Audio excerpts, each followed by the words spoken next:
Hi, it's Tony Robbins. Happy New Year.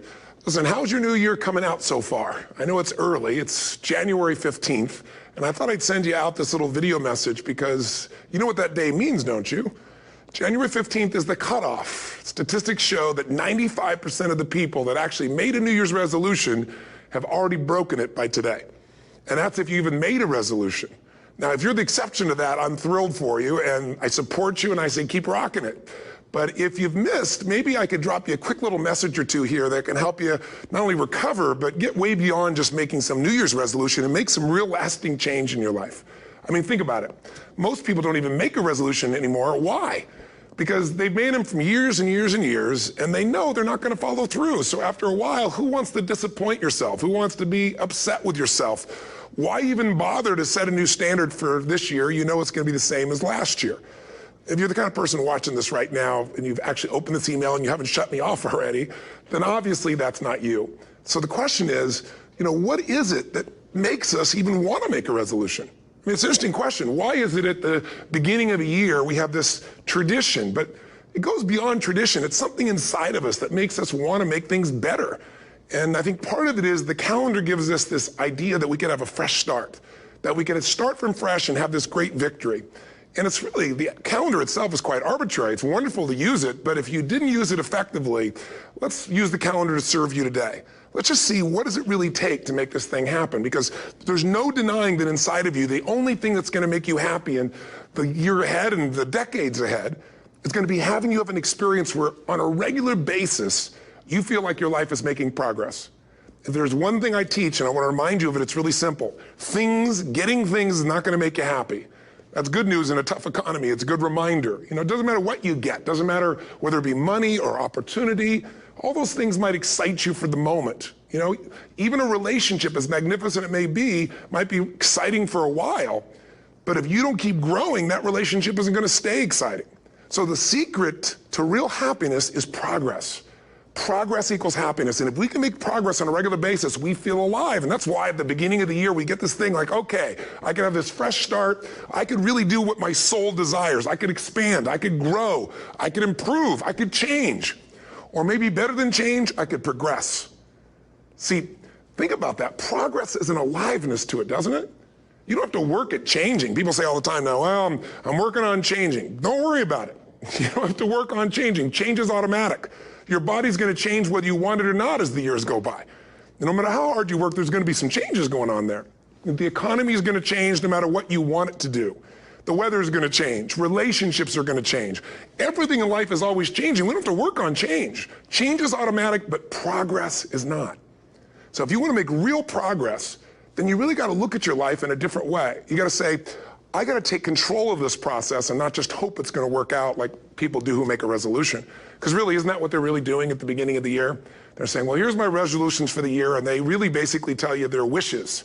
It's their wish list. It's what they hope it all comes together. And then they call it a resolution, but they don't know what a resolution is. When you resolve something, to have a resolution is to resolve it. When you've resolved, this is how it's going to be. That's when you cut off any possibility except the thing you've committed to.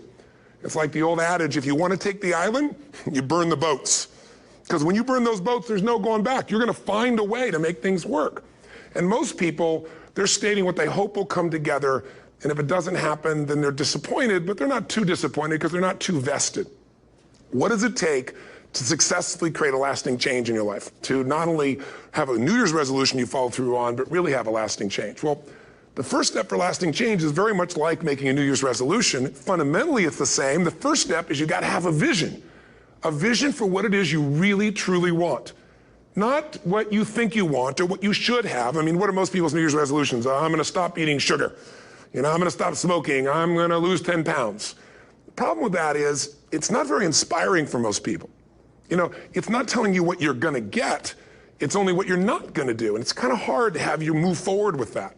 A vision is about what you're here to create.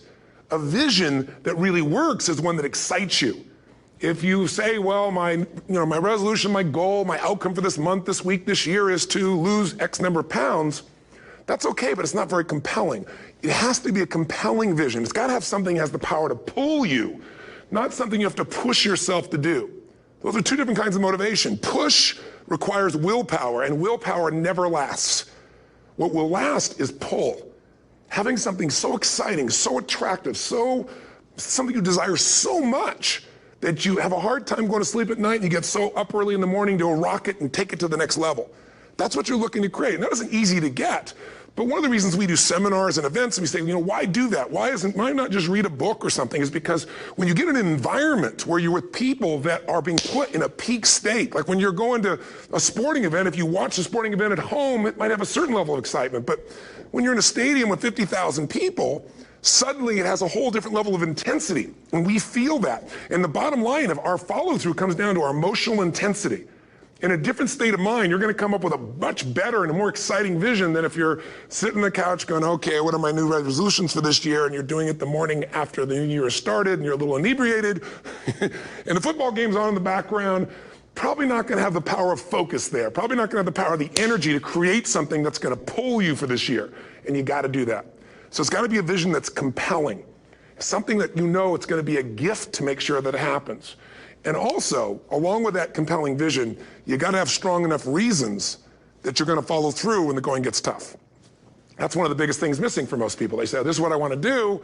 It's not very exciting. It's not very compelling. But most importantly, they don't have strong enough reasons to push themselves through what's going to be necessary to get that dream, to get that goal when the inevitable challenges come up. When you're starving, hungry, and you're trying to go on a diet, right? When you got no time and you're stressed out and you haven't worked out still, and that's what you're supposed to do.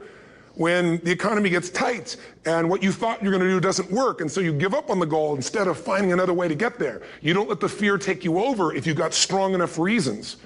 Those reasons can be positive, or those reasons can also be negative. They can be, if I don't do this, this is going to cost me. And if I do this, this is what I'm going to gain in my life. Reasons come first, answers come second. If you get a compelling vision and you got strong enough reasons that will push you through the tough times, you're going to do things other people don't do. Instead of collapsing, even if you get off target, you won't go, oh, I blew it. You'll get right back on target, make the change, make things happen. And I know you've done this in many areas of your life. Just think about it again. I'm not teaching you something really new here today. I just want to remind you of what your soul knows. You got to change, you got to improve, and you got to go through a simple process fundamentally to make that progress. First step, vision that's compelling. Second step, make sure that there's strong enough reasons to follow through. Third step, you got to review it and feel it every day.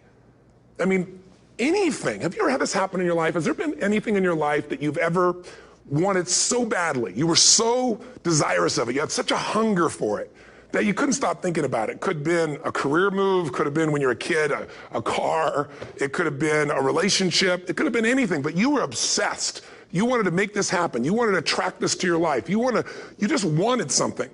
And you didn't even know how to get it. But it was so compelling to you. You kept thinking about it every day, envisioning it, imagining it, feeling it. And then stuff happened. And suddenly you started to attract people or situations to your life, and it just came together. Like, you didn't even have a total plan. It was just that it was so a part of your focus with so much intensity and emotion so often that it sensitized you to notice anything that could get you there. There's a part of your brain called the reticular activating system. For short, we call it the RAS. That part of your brain determines what you notice in the world. And it's really important because when you set a goal, when you get really clear on a vision, and there's strong enough reasons, and you review it enough, and it becomes a part of you, that part of your brain says, anything that relates to this, I need to notice.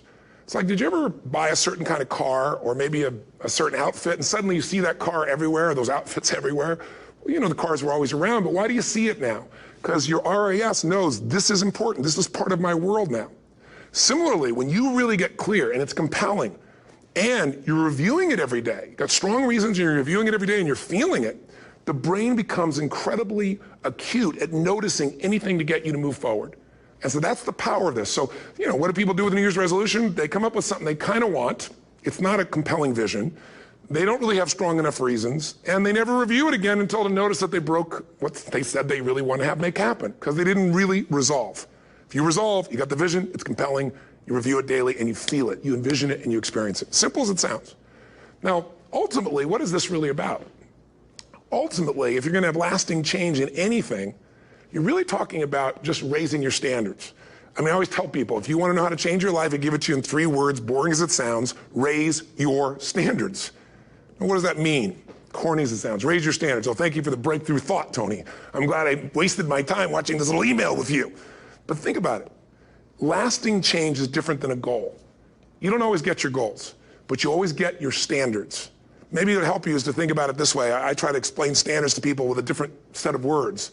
Think of it as everybody in life gets their musts. They don't get their shoulds. Like, think about it.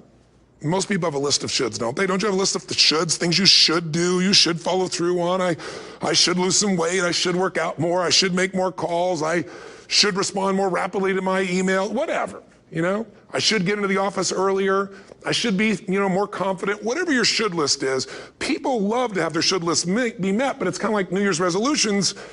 If it does, it's really exciting, but if it doesn't, which is most of the time, it's a little disappointing, but you kind of know it's not going to happen. But when you decide something is a must for you, an absolute must, when you cut off any possible, you say, I'm going to find the way or I'm going to make the way. Human beings, when they resolve things, when they make a real resolution inside themselves, which is they raise the standard and they make it a must, they find the way. Think about it in your own life. Haven't you had some area of your life where you raise your standard and your life has never been the same? Maybe at one time in your life you smoked cigarettes, or you did something and you did it for years and you kept trying to change it and kept telling yourself I should. And then one day something happened. Something just clicked you over. Something took you over that kind of tipping point. And inside yourself you said no more. And it was a very, very different experience, wasn't it? Something inside of you shifted and what was a should became a must and you've never gone back. Is there an area like that in your life you can think of? Again, did you ever smoke cigarettes? Did you ever eat a certain way, drink a certain form of alcohol, and then finally say no more, and you just don't go back? And notice this, it doesn't really take any willpower anymore. Because somewhere when we make this click, when we make something a must, we attach ourselves to it. It becomes part of our identity. And one thing I've learned in the last, 33 years of working with people from now over 100 countries, 4 million people, is human beings absolutely follow through on who they believe they are. If you said to me, well, I'm really going to work hard to stop smoking, but I've been a smoker my whole life and I am a smoker. I know your days are numbered. You're going to be back smoking cigarettes again because we all act consistent with who we believe we are. I tell people the strongest force in the whole human personality is this need to stay consistent with how we define ourselves. If you define yourself as somebody who is really conservative, you're not going to be crazy and act nuts unless you're really drunk or something, and then you can say it's the alcohol. When it's really just you finally getting permission to be yourself, the alcohol is your excuse. If you're a really crazy person, you act crazy, outrageous, playful. You don't act conservative because that's not who you are. Very often people say, well, I can't do that. I'm not that kind of person. And I always say to people, really, when did you define yourself? I mean, really, how many years ago did you come up with what you could and couldn't do in your life? How many years ago? Most people, if they really look at how they're living their life today, it's based on a set of standards, a set of beliefs that they made choices about 10, 20, 30 or more years ago. I mean, very often we made decisions in our youth or very young about what to believe, about what we were capable of, about who we are as a person, and that becomes the glass ceiling, if you will, that controls us.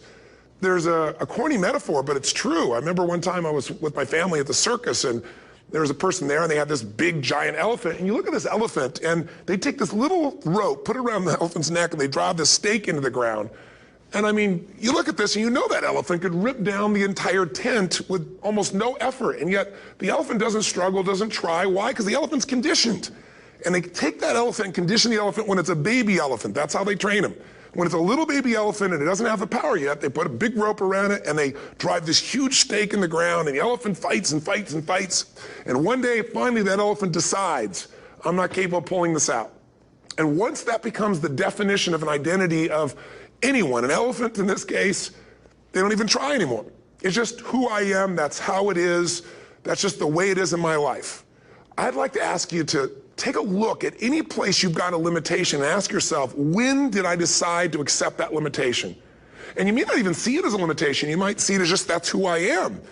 But so often in our lives, we've adapted to be a certain way so that we don't fail or so that people will like us or respect us, but it's not necessarily who we are. Joy comes when you're spontaneous. It's really hard to be truly happy when you're not being yourself. And most of us have no clue who we are. And so a big part of my work, if you've ever been to an event, you know, is to get people to do things spontaneously without thinking, because that's when the real you shows up. That's when the energy comes alive. And when you do that, when you start to connect to your true nature, suddenly there's energy available for you to set a higher standard for what you want in your life. That's what this is really all about. And when I talk about standards, when I talk about, shoulds versus musts, think about your own life. I know there have been areas in your life where some point in time you just shifted and you raised the standard and your life changed. Because whatever people have their identity attached to, they live. We live who we believe we are. That's just how it works. It's just kind of like, I'll give you an example. Look at your physical body. Your physical body today is an absolute reflection of only one thing, not your goals, not your desires, but your standards. The identity you have for yourself. If your standard is you're an athlete, then there's a certain amount of strength, a muscle tone, and energy that's available in your body on a regular basis because that's who you are. And so you do whatever's necessary to maintain that identity. Again, the strongest force in the human personality is this need to stay consistent with how we define ourselves. Because if you don't know who you are, you wouldn't know how to act. Once you lock in on that identity, your brain finds a way to keep you there. If you say, man, I'm overweight, I've always been overweight, I'm big boned, and that's the story you've got, then you're gonna always find a way to get back there. That's your settling point. That's your identity. That's where things lock in. If you see somebody who's in really great shape, you ask them, do you work out? You know the answer. Yes, how often? And they'll tell you 3 times, 4 times, 5 times a week, whatever. In a seminar, I'll ask people, who here works out at least 5 days a week? And I'm stand up. And you look around that room, and you know that they work out 5 times a week because you can see their body. You don't just get a result without some kind of action, without some form of ritual. Ritual meaning actions you do consistently. Now, do you think those people that are out there working out 5 days a week, do they have more time than you do? Or I have, or anybody else? Of course not. Is their life less busy? Of course not. It's just a must for them. They must work out that way, and they've made that turn and their life's changed. So I'm not saying you have to work out 5 days a week. I'm just saying whatever you really want, wants don't get met consistently. Standards do. Whatever you identify, this is who I am. And so it's not so much about changing your identity as there's expanding it. Deciding that, instead of your goal is to lose 10 pounds, which is not compelling, what if your vision was to get back to my fighting weight? This year, this month, this next 90 days, I'm gonna transform my body. I'm gonna take on a new challenge. I'm gonna find some technique or strategy, there's a million of them, that can reframe myself where I want to feel younger, stronger, more vibrant than ever before. Here's my reasons. Because I want the energy to really make my life work. Because it's tough out there and I want to be stronger than I've ever been before. I want to go in front of the mirror and if I'm naked, not, want to laugh. I want to look there and take a good look and go, yeah, I'm proud of whatever I see there. Whatever it takes, something's gonna make you laugh, smile, something that's gonna tease yourself, but something's gonna move you to another level. If you identify yourself in a new way and you own that every day, and that becomes the standard of how you live, you'll find the way to make that standard real. Money's the same way. Think about it, it doesn't matter what's happening, quote unquote, in the marketplace. People that make money find a way to make money no matter what, don't they? I mean, most people's standard is to pay their bills. So that's what most people find a way to do, even when economic times get tough. Most people, if that's their absolute standard, they find a way. Some people's standard is pay their bills most of the time. And so most of the time they do. Some people's standard is not just to pay their bills, but to take care of their family and maybe even some of their friends. And they find a way. In fact, some people may be in a family where they don't have enough money. They barely have money to pay their bills. They work their guts out. And then somebody, their mother, their father, somebody else, their sister gets ill, and there's not enough money to take care of it. Nobody else has money in the family. They don't either, but they find a way to get that money to take care of their mother or father, don't they? And pay their bills. They never could do it before. Why? The situation made them raise their own standard. And not everybody does that. Somebody else in the family might have money and still not take care of their mother. It all comes down to the inner game, my friends. Changing your life is a change in the inner game. The outside world you can't control, but you have absolute control over this one if you learn the dynamics of what shapes you. And identity is one of those simple, clear, fundamental basics that if you start to shift it, everything else will shift in your life as well. Some people, by the way, have to have more than enough money to do what they want, when they want, where they want, with whomever they want, contribute the way they want. And if that's their must, they find a way. I know that sounds overly simplistic, but it's true. You know, somebody once said you could take all the money in the world out of the hands of everybody, out of all the wealthy people in the world who are really successful, give it to other people. It wouldn't take too long, those people would have it back in their hands. It's not because they're manipulative, it's because they have a standard. Some are manipulative, don't get me wrong, but they've got a standard of what they're gonna find a way to make happen. I'm just simply saying to you, take those 3 magic words and live them. Raise your standard. And if you really wanna do it, then I'll tell you the most important secret. Have you ever done this? Have you ever told yourself you're raising your standard? Okay, I'm gonna go make this happen. I'm gonna go make this much money. I'm gonna transform my kids. I'm gonna create the ultimate relationship in my life. I'm gonna transform my body, whatever it is. And then you don't have strong enough reasons and you don't use it. You don't follow through. It's because you didn't back up your standards with what makes those standards real, and that's rituals. Rituals are where the power is. Whenever we do our Robbins results coaching, and we say Robbins equals results, the way we get results with people, it's the same way if you listen to my Ultimate Edge program, or back in the old days, Personal Power, or if you went to one of my seminars. You know what I do is I take these huge challenges you got and we break them down into little bite-sized steps. Little things you do each day that after you do them, you get so much momentum that it's easy to succeed. You're not overwhelmed. You have these victory day after day after day on little things. If you went through Ultimate Edge, I'm sure you learned about the hour of power, or the 15 minutes to be able to be fulfilled, or 30 minutes to thrive, where you literally just condition your body and emotion with a couple little rituals. So it doesn't matter what's going on in your world, you feel that strength, and it's not fake, it's not some pump up, it's coming from inside you, and it works. Rituals define us. See, all the results in your life are coming from your rituals. They start with a standard and then have rituals that follow it up. Like, for example, if you are where you want to be physically, you have very different rituals than if you're not where you want to be physically. If you're overweight, you and I both know you got a different ritual than if you're physically fit. Completely different. You get up in the morning, what's the first thing you do if you're fit? Your shoes are there, you roll over, doesn't matter how you feel, you put on your shoes, you lace them, you start walking, or whatever that ritual is. If you're overweight, you roll over and you have a very different ritual. You might roll over several times to turn the alarm clock off. You go in and get your mocha, smocha, whatever, special coffee. You stop by at Starbucks, or whatever the case may be. You have your nice sugar muffin. It's supposed to be really nice for you. Whatever you do, it's a different ritual. If you have a great, passionate relationship, you have very different rituals in how you come home than if you have a lousy relationship. When you come home and the first thing you do is you're tweeting somebody, or you're emailing, or flipping on the news, or you don't even come home. What are the rituals? Whenever I study people that are successful, what I look for is what's the standard they hold themselves to, and then what are all those little rituals that add up? Because think about it. Success and failure are not giant events. They don't just show up. You don't just suddenly become successful or suddenly have this cataclysmic event that makes you fail. It may look that way, but failure comes from all the little things. It's failure to make the call. It's failure to check the books.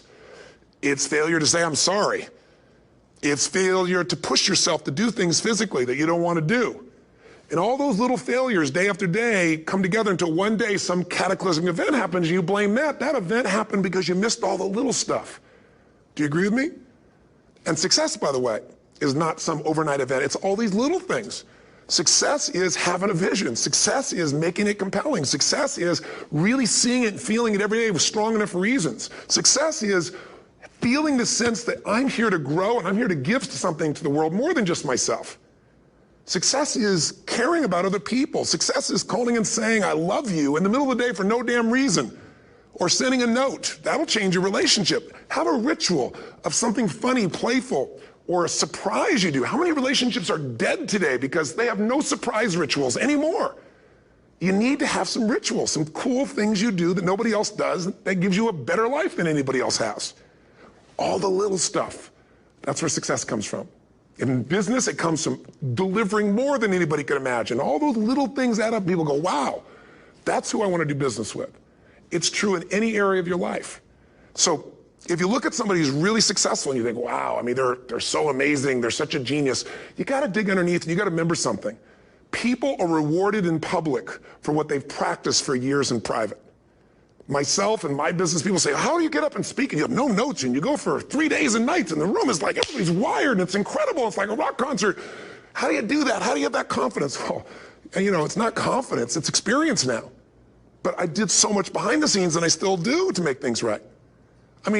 How many people would know that since the time I was 17 years old, before I walk out on stage, still do to this day, wouldn't need to do it, but I still do it, I never walk out there without being in an absolute peak state of mind.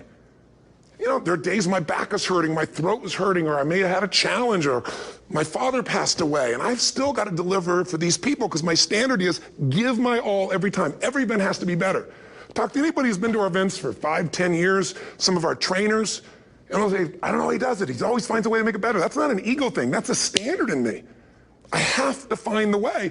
And my ritual, though, is I prepare, I think, I gather new information, I figure out how to put something across better. What do people need? I spend time with our customers. I see what's going on. And before I get on stage each time, I have this little ritual to put myself in a state of mind.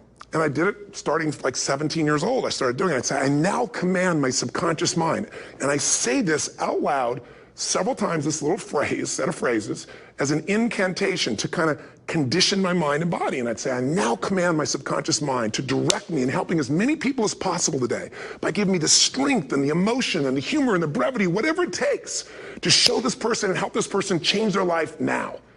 And I started that with a person when I worked with people one-on-one, and I would do that for 45 minutes driving in my Volkswagen to go serve and coach somebody for the first time. Now I don't say that person, I say these people, and I can go out in a room of 10,000 people and deliver for 50 hours, and I do it every time I come back on stage. It's a ritual to go into peak state. Peak states don't just show up, they don't interrupt you. Great ideas don't interrupt you, you gotta pursue them.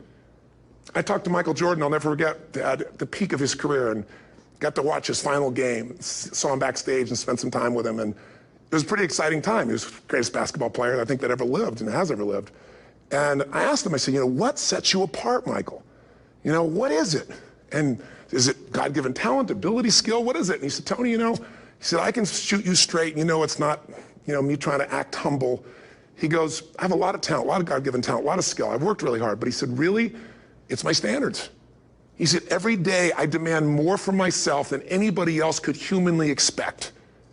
I'm not competing with somebody else. I'm competing with what I'm capable of. Magic formula. Because most of us lower our standards. Why? Because who you spend time with, my friends, is who you become. One of the biggest reasons I started going to seminars when I was like 17 is I had nobody around me as a great role model. I could read about somebody, but being around people, being in that environment was very different. Finding a way to go to work with someone who lived that standard of life was very different. You get around people with low standards and you compete with it. You don't need to compete with it. It's like, okay. Remember Jerry Springer? I don't know if he's still in the air, but I remember he used to get people on the show and I thought, where would he find these people? And why would people watch? I'll tell you why they watch. They watch these people and go, my life's still pretty darn good compared to that person. Look at them. You don't have to change your life. All you have to do is find somebody with a lower standard and you'll feel good about yourself. But if you feel that good feeling, it's an illusion. The only thing that's going to make you happy, my friend, in this year or any other, is to step up. It's to raise the standard. It's to discover what you're capable of and feel that incredible power of pushing through whatever's holding you back and get to the other side of more of your true self. That's what this game's all about. And look at the best of the world in anything. Tiger Woods, what's his vision? To win golf tournaments? No, to be the best that ever lived. That's his goal. That's his vision. But here's what's interesting. He backs it up with rituals. If you just have a vision and you don't have the rituals, stop lying to yourself. His rituals are, he started doing things nobody did before. He went and started lifting weights. Golfers lifting weights? No way. He went out and he changed his swing when he was the best in the world because he realized in order to be the best that ever lived, he was going to have to change his swing. If you know anything about golf, you don't change your swing when you're the best. And he went and retrained himself because he has different rituals than other golfers. Now many people are modeling his rituals to get better. It's amazing. You look at somebody like Michael Phelps, the 2008 swimmer, won 7, only 2 people, I think, in history, if I remember correctly, that have gotten 7 gold medals in one session. And here's a guy, he's got number 6 under his belt, and he's exhausted, and he's going in for that final swim. I'm sure you remember. And how does the guy win? By 1/100th of a second. Do you think that was some massive skill that got him over the top? Or was it a standard that says, this is who I am? I am the champion. And no one is taking this from me. And somehow in those final milliseconds, 100th of a second, he pushed himself just beyond his competitor. But you know about Michael Phelps?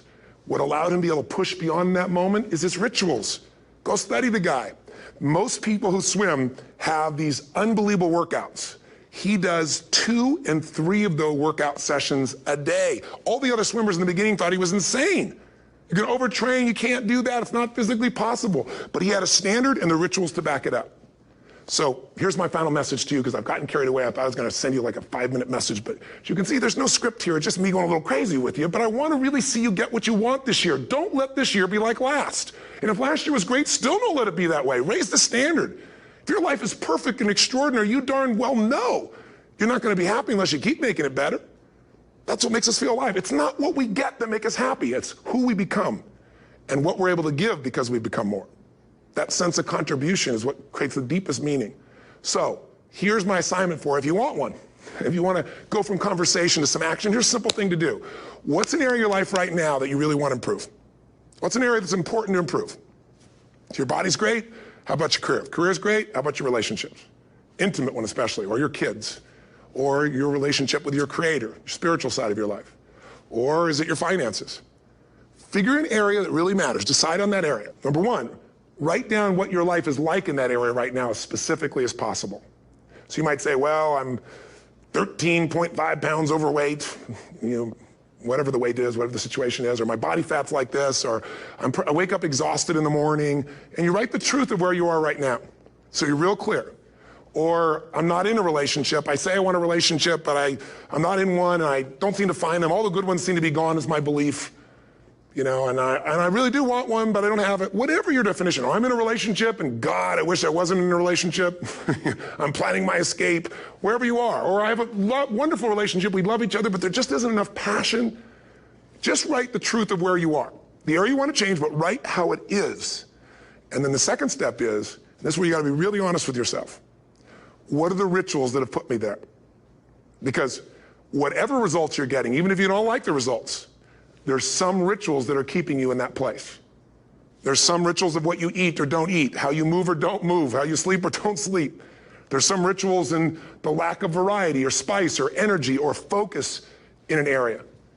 There's something you're doing, and it's usually not one thing, it's a bunch of little things that you kind of do consistently whenever you think about getting in a relationship, whenever you think about working out, whenever you think about money. You get yourself in a state of overwhelm. You start thinking about all the things you can't control. Just write down all the rituals you have, and then here's the third step. What do you want? What's your vision? And be really specific. I want to be my fighting weight. I want to be the strongest I've ever felt. I'm going to turn whatever it is, be specific. And then, last step, number 4, what are the rituals that'll get you there? What would you need to do differently each morning if you're going to be that kind of energy, that kind of strength? How often would you work out? What days would you work out? What time? A ritual is something you do consistently, usually at a specific time, so it becomes automatic. Let me tell you something. Willpower doesn't last, but rituals can last a lifetime. I bet you have some rituals in your life right now you've been doing for years, even though some of them don't serve you. I'm just saying, wake yourself up. If you want a new year and a new life, you don't need to start on January 1st. Start today. Start with this little video. And just begin to see what happens and see how easy it is to just do a few little rituals. Don't do them all, just do 2 or 3 new things. And you know what happens? You'll get momentum. Because once you discipline yourself in one area of your life, you feel yourself doing it in other areas as well. And I always say something that my original teacher taught me. I always remind people, there's always 2 pains in life. There's the pain of discipline, or there's the pain of regret. And discipline weighs ounces, as my friend Jim Rohn taught me. Regret weighs tons. You don't have regret. So right now, what do you want to change? What's it really like? What are the rituals that got you there? That'll take a little homework. If you're not sure, ask the people around you. They'll tell you what your rituals are. What do I really want in depth? What are the rituals that'll get me there? And then get yourself to start a few of those actions and lock them in place. If I can help you in any way, we're here as a company to support you. Come have an event with us. Come to Unleash the Power Within or Mastery University, or get a coach. You can get a free coaching session if you call our company and click on something on this. We'll probably have something on it, or get a product. Or don't do anything with us, but do something with somebody, starting with you. If you make the changes in yourself, you're going to be proud this year, and no amount of money or accolades from other people can mirror the feeling of being proud of knowing you've taken back control of your life, or you've taken a great life to another level. Because once you do that, you have something you can give other people, whether it be your kids or your friends or your family. And ultimately, that's what life's about. So thanks for listening. I don't know how long I went here, but I hope this has been helpful for you. I just thought it's a new year, and I want people to be able to truly create a new life. And until I see you again, hopefully soon, or gets a chance to meet you, live strong and live with passion. And of course, God bless to you. Happy New Year.